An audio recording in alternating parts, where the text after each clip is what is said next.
Hi students, मैं Sandeep Singh from education by AP Thakur. आप लोगों का हमारे चैनल में बहुत बहुत स्वागत है। अभी तक हो सकता है आप लोग कुछ नए हों जिन्होंने चैनल को सब्सक्राइब ना किया हो। अगर वीडियो अच्छा लगे तो ज़रूर सब्सक्राइब करें और हाँ, अपने क्लासमेट्स के लिए ज़रूर इसको फॉरवर्ड करें अगर आपको ठीक लग रहा है, कुछ समझ में आ रहा है तो। आज हम बात करेंगे सेंटेंस के ऊपर। सेंटेंस क्या होता है सभी बच्चे लगभग जानते ही होंगे। सेंटेंस वाक्य है। वैसे समझने के लिए बहुत छोटी चीज़ है कि सेंटेंस क्या है। सेंटेंस एक वाक्य है, लेकिन इसकी भी अपनी अलग डेफिनेशन है। इसको भी अपने हिसाब से हमें समझना है। सेंटेंस के हमें पार्ट समझने हैं। दो पार्ट्स होते हैं, सब्जेक्ट अलग होता है, प्रेडिकेट अलग होता है। उसके बाद भी हमें सब्जेक्ट के पार्ट पढ़ने हैं, उसके बाद हमें प्रेडिकेट के भी पार्ट पढ़ने हैं।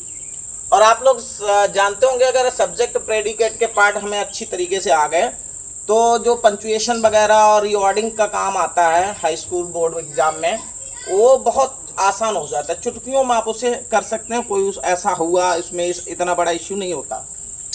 तो हम शुरुआत करते हैं। सेंटेंस, आप लोग बने रहे हमारे साथ।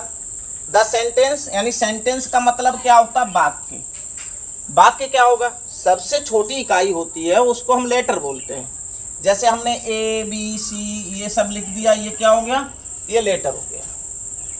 वर्ड कैसे बनेगा? शब्द कैसे बनेगा?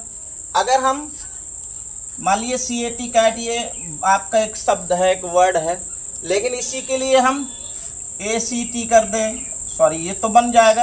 यानी इसको हम ऐसा घुमा दें जैसे TAC लिख दिया हमने, इसका कोई मतलब ही नहीं है।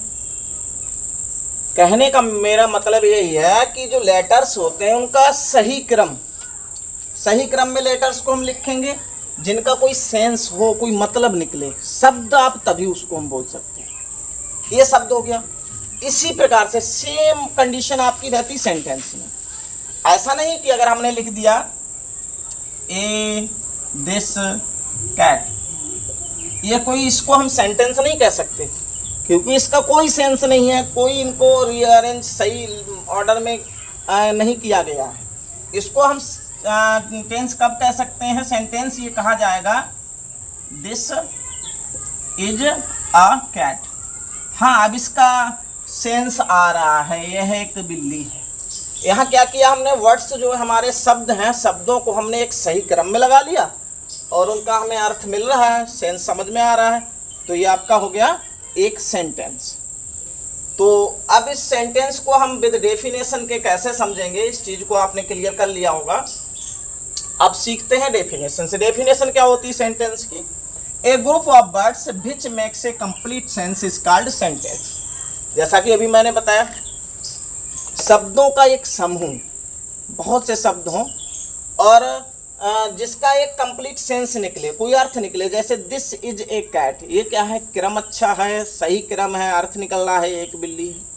क्या हो जाएगा? एक सेंटेंस हो जाएगा। और यहाँ पर बीच में मैं आपको ये भी बता सकता हूँ, बताना चाह रहा हूँ कि ऐसा कोई सेंटेंस नहीं है पूरी दुनिया में जो बिना वर्ब के कोई बना दे या बिना वर्ब के कोई सेंटेंस बन जाए। चाहे छोटा वाक्य हो, चाहे बहुत बड़ा वाक्य हो, वर्ब सबके लिए इंपॉर्टेंट है।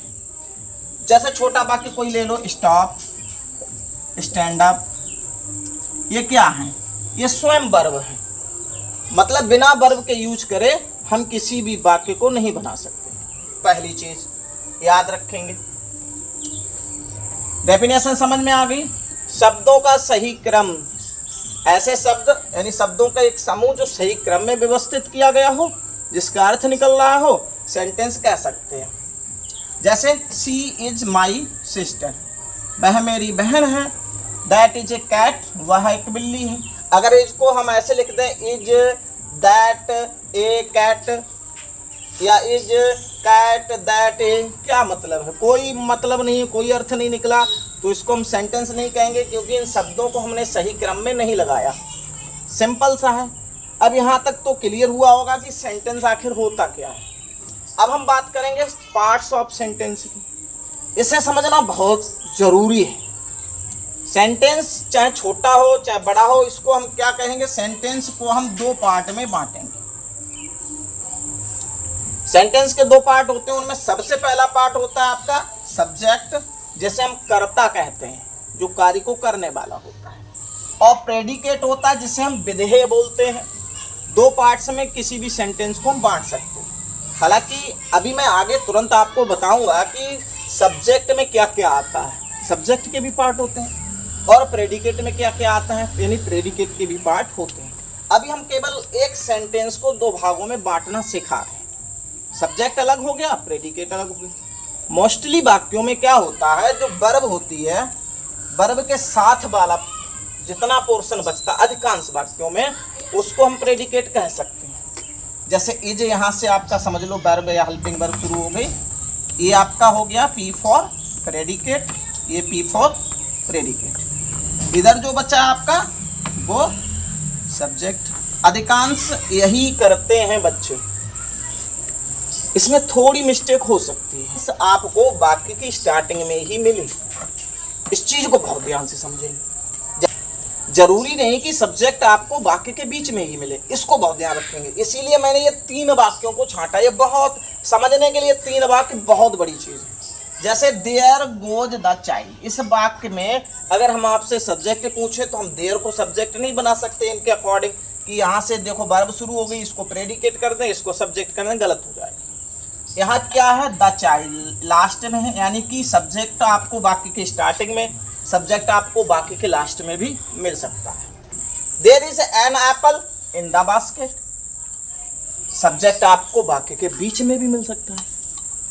कम इन, अंदर आ जाओ, कौन अंदर आ जाए, कोई है ही नहीं, सब्जेक्ट ही नहीं है। ऐसे भी वाक्य होते हैं जिसमें सब्जेक्ट छुपा होता है, यू कम इन, यहाँ यू क्या है, सब्जेक्ट है, वो छुपा हुआ है। अब हमने सेंटेंस के आपको दो पार्ट बता दिए, क्लियर हो गए दोनों पार्ट, यानी सेंटेंस आपके दो पार्ट में बांटे जाते हैं, एक सब्जेक्ट और प्रेडिकेट। एक बार चाहे तो आप फिर देख लें, यानी ये जरूरी नहीं होता कि जो सब्जेक्ट है, यानी सेंटेंस के दो पार्ट मैंने बताया, सब्जेक्ट और प्रेडिकेट। सब्जेक्ट जरूरी नहीं कि वाक्य के शुरू में ही मिल जाए। बच्चे क्या करते हैं, 99% बच्चे यही करते हैं, स्टार्टिंग देखते हैं, बता देते हैं ये सब्जेक्ट। इन दो वाक्यों को मैं मानता हूँ, an aeroplane flies gold is yellow, यहाँ एन एरोप्लेन गोल्ड स्टार्टिंग में सब्जेक्ट है। अधिकतर बच्चे क्या करते हैं, वर्ब को देखते हैं, जहां से वर्ब स्टार्ट हुई उतना पोर्शन वो प्रेडिकेट बना देते हैं, यहाँ भी प्रेडिकेट हो गया। इन तीनों वाक्यों को इसीलिए मैंने लिखा है, इसको आप अच्छी तरीके से समझ लें, फिर से समझ लें, बार बार देख लें। देयर गोज द चाइल्ड, यहाँ देख सकते हैं आपको सब्जेक्ट ना वाक्य के स्टार्टिंग में है ना वाक्य के बीच में, सब्जेक्ट कहाँ पहुंचा, वाक्य के लास्ट में पहुंचा।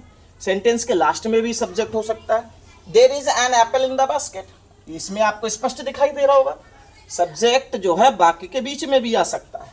कम इन, सब्जेक्ट गायब भी हो सकता है, ये जादू है, सब्जेक्ट को गायब कर देता है। ऐसे वाक्यों में क्या करते हैं, यू क्या होता है, सब्जेक्ट होता है, छुपा रहता है, यू कम इन, यानी सब्जेक्ट वाक्य में छिपा हो सकता है, सब्जेक्ट वाक्य के बीच में हो सकता है, सब्जेक्ट वाक्य के लास्ट में हो सकता है, मोस्टली सब्जेक्ट वाक्य के शुरू में तो होता ही। अब हम आगे पढ़ेंगे सब्जेक्ट और प्रेडिकेट के पार्ट, तो इसी हिसाब से अब हम देखेंगे इसमें सब्जेक्ट और प्रेडिकेट को बहुत आसानी से समझेंगे। पहले तो देखो ऐसा देख करके आप डरे ना, ये मुझे भी जब बचपन में पढ़ाया जाता था, ये इसमें से पार्ट ये निकला वो निकला, तो एकदम कन्फ्यूजन हो जाता था, समझ में कभी कुछ नहीं आता था। लेकिन आप लोग ना घबराएं, मैं हूँ समझाने के लिए, मैं समझाऊंगा, बहुत ध्यान देंगे। एक एक एग्जाम्पल, एक एक वाक्य से आपको ऐसे क्लियर करा दूंगा कि आपको सब्जेक्ट और प्रेडिकेट दोबारा कभी पढ़ने की जरूरत नहीं पड़ेगी। बने रहें, देखें मेरे साथ। सब्जेक्ट अभी हमने देखा है कि सब्जेक्ट क्या होता है और प्रेडिकेट क्या होता है। अब हम सब्जेक्ट के पार्ट करके दिखाएंगे आपको। यहाँ आपको दिखाई दे रहा है सब्जेक्ट के पार्ट क्या है, एक क्वालिफर है, एक हेडवर्ड है। हेडवर्ड के लिए मैन शब्द भी कहा जाता है, मतलब मुख्य शब्द कहा जाता है। जैसे वाक्य आपका ए बॉय इज रीडिंग, अभी केवल हम सब्जेक्ट को पढ़ रहे हैं, इसको अभी छोड़ के रखे, इसको यह लिखा नहीं है, ऐसा मान के चलो। अब ए बॉय इज रीडिंग, एक लड़का पढ़ रहा है। अब देखो इज रीडिंग, इसको यहाँ से गायब कर दिया, यहाँ वर्ब की स्टार्टिंग हो गई, समझ लो ये प्रेडिकेट हो गया। प्रेडिकेट से भी लेना देना नहीं, भी आगे समझाता हूँ। अब आपके पास ए बॉय, एक लड़का, बॉय क्या है, मैन वर्ड है, जिसको आप हेड वर्ड बोलते हैं, लड़का। इसके बिना पढ़ने का काम कौन कर रहा है, लड़का कर रहा है। लड़के के साथ शब्द क्या जोड़ा जा रहा है, ए जोड़ा जा रहा है। ए क्या हो गया यहाँ पर आपका क्वालिफर हो गया, और बॉय क्या हो गया, मैन वर्ड हो गया। अक्सर ऐसे समझ लो कि सब्जेक्ट के अगर दो पार्ट हैं उनमें एक क्वालिफर होता है, एक मैन वर्ड होता है। बहुत आसान, दो पार्ट है, एक क्वालिफर हो गया, एक मैन वर्ड हो गया, जिसे हेड वर्ड बोला जाता है। अब देखो क्वालिफर आपका कहाँ कहाँ जा सकता है। क्वालिफर के आपके तीन पार्ट हो सकते हैं। जो ए है ना, तीन भाग हो सकते हैं इसके। अब ये क्रम से समझेंगे, मैं इसको अभी रेस नहीं करूंगा, आगे देखते हैं। अब इसी को आप क्या, डिटरमाइनर, एडजेक्टिव और एडजेक्टिव फ्रेज, इसके साथ भी क्वालिफर आ सकता है। जैसे अब इसी वाक्य को ले लें, ए टाल बॉय इज रीडिंग। अब यहां से देखो वही है, इज रीडिंग, इसको हटा दिया, ये प्रेडिकेट, अभी इसको बाद में समझेंगे, हटा दिया हमने। अभी आपके सामने के तीन शब्द हैं, ए टाल। अब देखो एडजेक्टिव तो पिछली वीडियो में आप पढ़ चुके हैं, किसी की विशेषता बताए उसे एडजेक्टिव कहेंगे। ये लड़का क्या है, लड़का लंबा है, लड़के क्या विशेषता है, एडजेक्टिव क्या हो गया, टाल हो गया। आंख बंद करो, सीधे लिख दो, ये एडजेक्टिव है। बॉय आप जानते हैं कौन पढ़ने का काम कर रहा है, लड़का कर रहा है, ये आपका मैन वर्ड हो गया। अब एडजेक्टिव आ गया, मैन वर्ड आ गया, कौन गायब है। अब इसको ए को जो हमने पीछे क्वालिफर किया था, अब इसको हम क्वालिफर नहीं करेंगे, इसी को बस समझना है। अब ये हो गया डिटरमाइनर, ये क्या हो गया, डी फॉर डिटरमाइनर।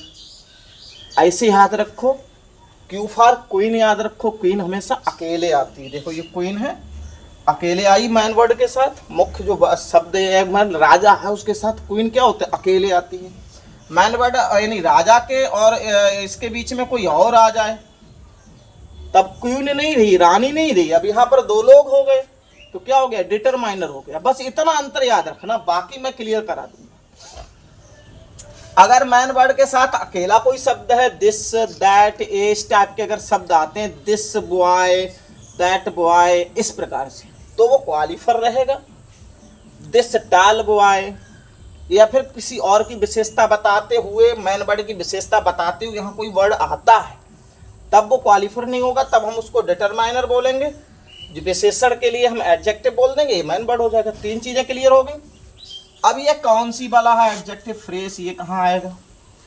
अब हमें एक ऐसा वाक्य देंगे जिसमें ये चारों चीजें एक साथ आ जाएंगी। इसी वाक्य को ले लेते हैं, इधर लिख लेता हूं, ए टाल boy of my class is reading, is reading. मेरे क्लास का एक लंबा लड़का पढ़ रहा है। अब ध्यान क्या देना, सब्जेक्ट क्या है, प्रेडिकेट क्या है। अब यहां से वर्ब शुरू होती है, इसको हमने क्या किया, प्रेडिकेट में निकाल दिया। अब इतना बड़ा सब्जेक्ट है, यानी सब्जेक्ट आपका एक शब्द में हो सकता है, सब्जेक्ट दो शब्द में हो सकता है, सब्जेक्ट तीन शब्द में होता है, सब्जेक्ट तीन शब्द से ज्यादा भी जा सकता है। ये बहुत ध्यान रखेंगे। खाली हो सकता था यहाँ पर मतलब boys reading, farmer are working, कुछ भी हो सकता है। खाली फार्मर सब्जेक्ट होता तो वो क्या रहता, हमारा मैन वर्ड रहता। दो शब्द आ गए तो क्वालिफर मैन वर्ड हो गया, तीन शब्द आ गए तो डिटरमाइनर, एडजेक्टिव और मैन वर्ड हो गया। अब ये तो बहुत शब्द है, बहुत शब्द नहीं है। ये आपका डी फॉर डिटरमाइनर, टाल क्या है पीछे पढ़ चुके हैं, ए फॉर एडजेक्टिव हो गया, डिटरमाइनर, एडजेक्टिव, बॉय क्या है आपका मैन वर्ड है। तीन चीजें क्लियर होंगी। मतलब ऐसे समझो, कोई भी नाउन है जो कोई मैन वर्ड है, उसकी विशेषता अगर पहले बताते हुआ कोई शब्द आता है तो एडजेक्टिव होता है। लड़का क्या है, लड़का टाल है। लड़के की एक और विशेषता छुपी हुई है, लड़का मेरी क्लास वाला, जो लंबा लड़का।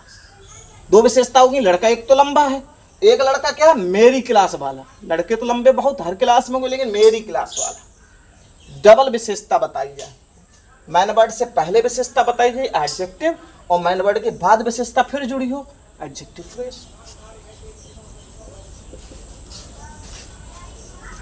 क्लियर, सब्जेक्ट के पार्ट क्लियर। अब उम्मीद करेंगे ये आप चाहे स्क्रीनशॉट ले लो, चाहे अपनी कॉपी पर लिख लो, सब्जेक्ट क्लियर हो गया होगा। कितना भी बड़ा वाक्य पूछा जाए, कितना भी छोटा वाक्य पूछा जाए, आप हमेशा सब्जेक्ट को ध्यान रखेंगे कि सब्जेक्ट क्या होता है, सब्जेक्ट के क्या पार्ट होते हैं, क्वालिफायर और मेन वर्ड कब होता है, डिटरमाइनर, एडजेक्टिव, मेन वर्ड कब होता है, determiner, adjective, main word, adjective phrase कब आता है। क्लियर हो गया होगा।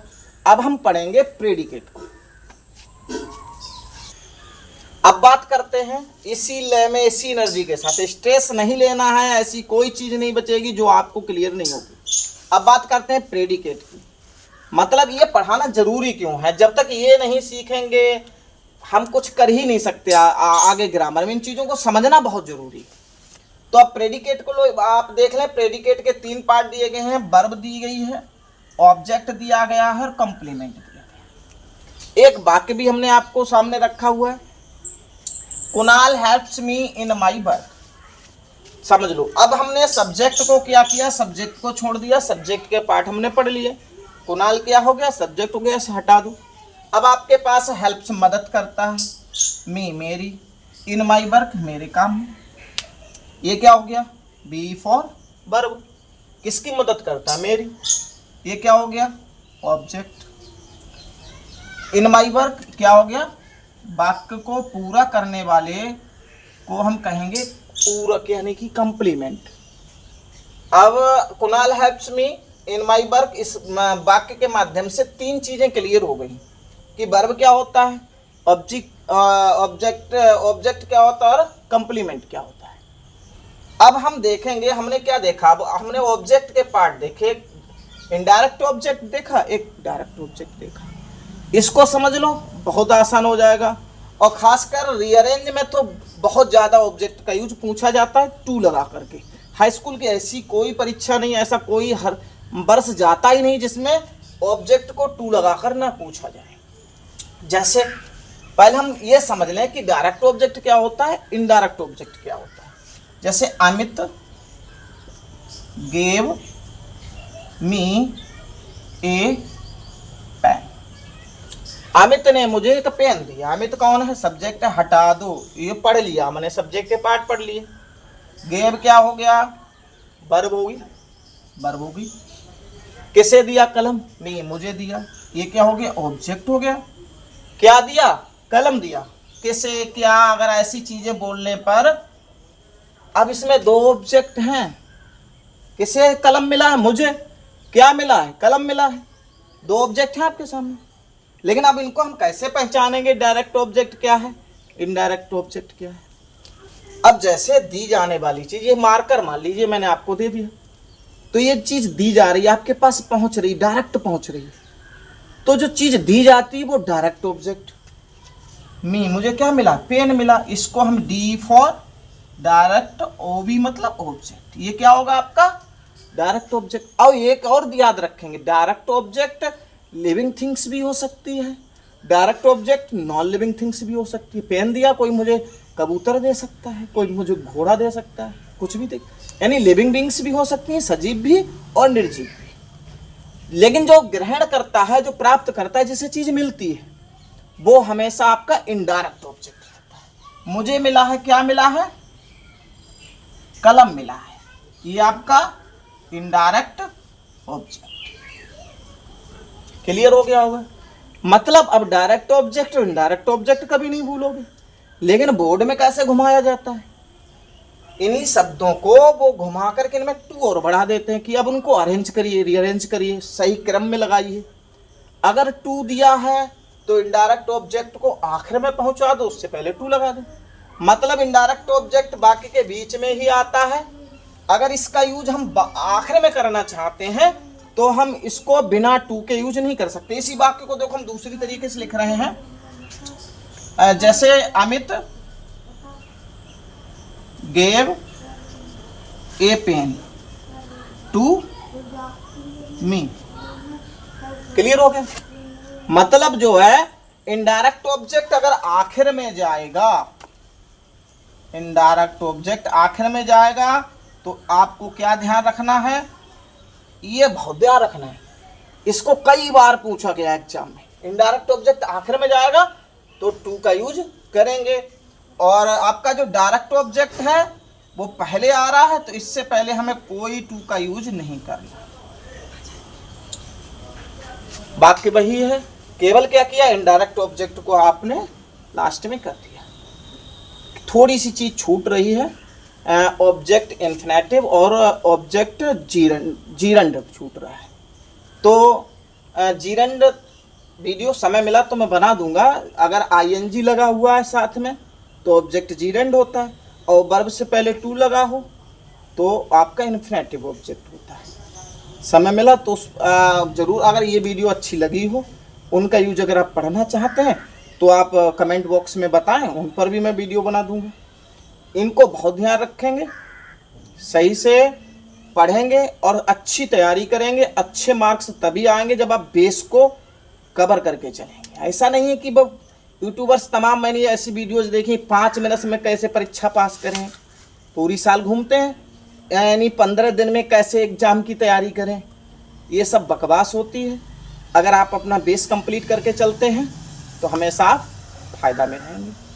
वीडियो अगर रियल में अच्छा लगा है तो आप चाहें तो लाइक कर दें, सब्सक्राइब करने चैनल शेयर कर दें, नहीं तो कोई बात नहीं, लेकिन पढ़ते रहें। समय देने के लिए धन्यवाद।